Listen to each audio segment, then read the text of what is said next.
دې آیاتونو کې الله د یو حرام کاروبار باره کې بیان کوي ته ربا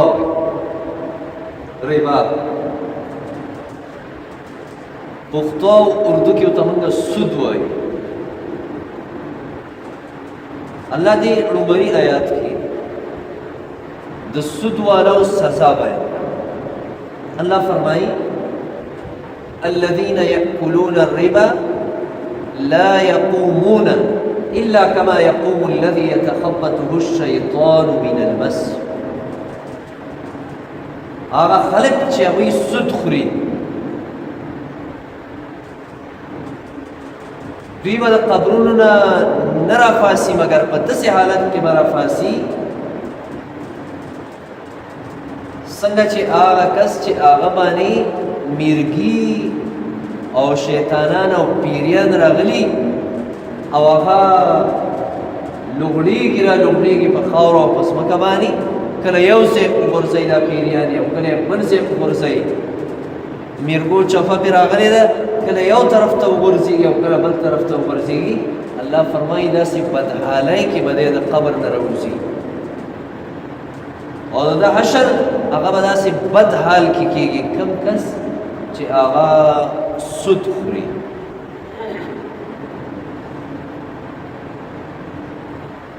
الله فرمایي دا په دې وجه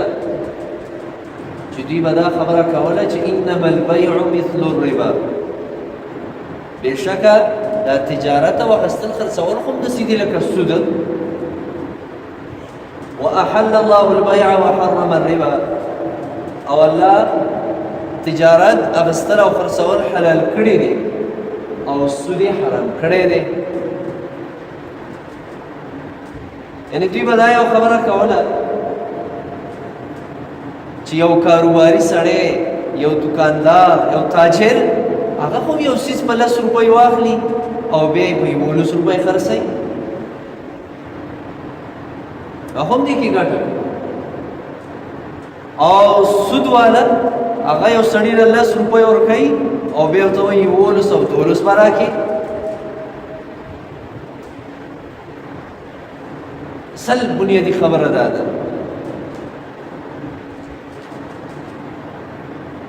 چې روپۍ په روپۍ باندې زیاتول دا سود او د سود بیاګانې ډېرې زیاتې دي د حدیثو کتابونو کې او د فقه کتابونو کې کتاب البیوع یعنې د اخیستلو او د خرڅولو د دې چې کوم باب دی او کتاب دی کې ډېرې بیاګانې داسې دي چې هغه حرامې دي هغه د سود دي او د هغې ذکر نبي کریم صلی الله علیه وسلم کړی دی ځکه عمر رضی الله تعالی عنه هغه به دا فرمایل چې زمونږ بازارونو کې د هغه څوک کاروبار نه کوي چې هغه ته د کاروبار علم نه ځکه ډېر سړي دی به وایي دا زه حلال کاروبار کوم جایز کاروبار کوم او دی به په خپل هم سود کې مبتلا او نور خلک به هم ځان سره سود کې مبتلا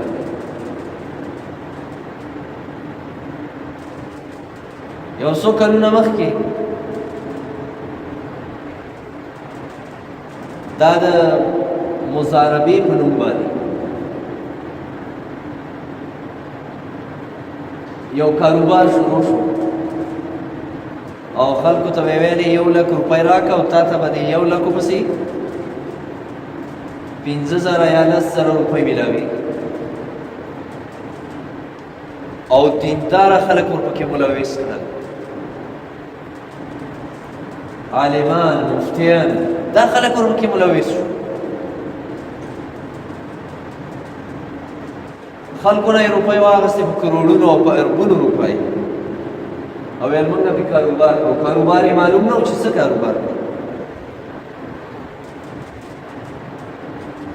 او دې لپاره به حضراتو فتوې هم ورکولې ویل دا خو دا کار دی داسې جایز دی داسې جایز دی یعنې هغه بیا ورله کتلې که نه لارې مارې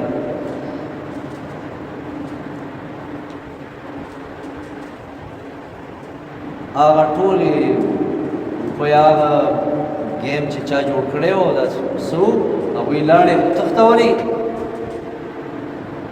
او دلته چا زنانه و د غوږونو والی خرڅولی ویل دا زما روپۍ هم پکې ورکړه او چا به ورله کورونه خرڅول ویل دا خو وزیر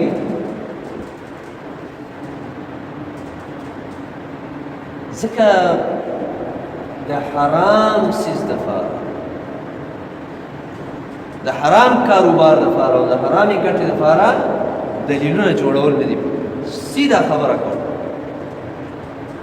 ځکه نبي کریم صلی الله علیه وسلم فرمایلی دي الحرام بین والحلال بین حرام هم ښکاره دي او حلال هم ښکاره دي هغه الله ذکر کړی دی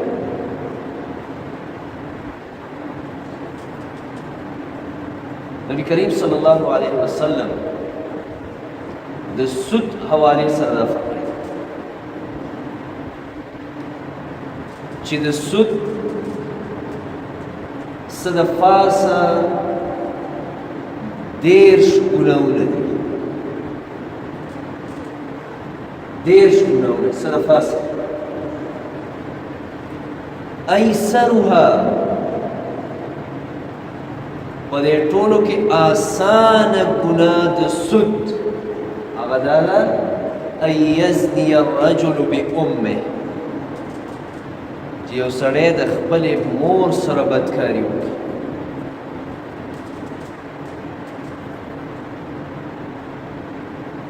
دا څومره سخته سزا ده یو حدیث کې راغلی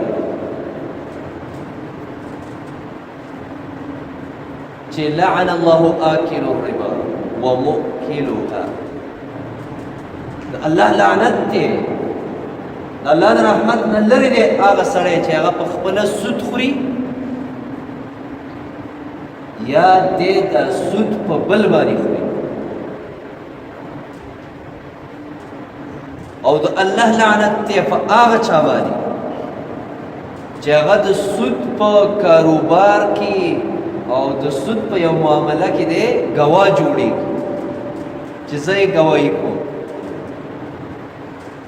یعنې ستا مې ولیکه د سودي کاروبار پایه کې ګواه پکار یو سړی پکې ګواه شو څومره چې دا د سود ورکوونکی ګناهګار دی او دا اخیستونکی ګناهګار دی دا څرنګه کې دا ګواهي کوونکی هم څرنګه ګناهګار وکاتبه کریم سلام فرمایلی لیکونکی چې کوم ولا لیکل کوي دیم د دغه سودخور ورته ګناهګار او هغه کس چې هغه ورله منځ کې خبره وکړله خبره یې ورله راسازه کړه د سود د ورکوونکي او د اخیستونکي منځ کې خبره سازه کړه دا همدغه رنګي سودخور دی څنګه چې دا سود ورکوونکی دی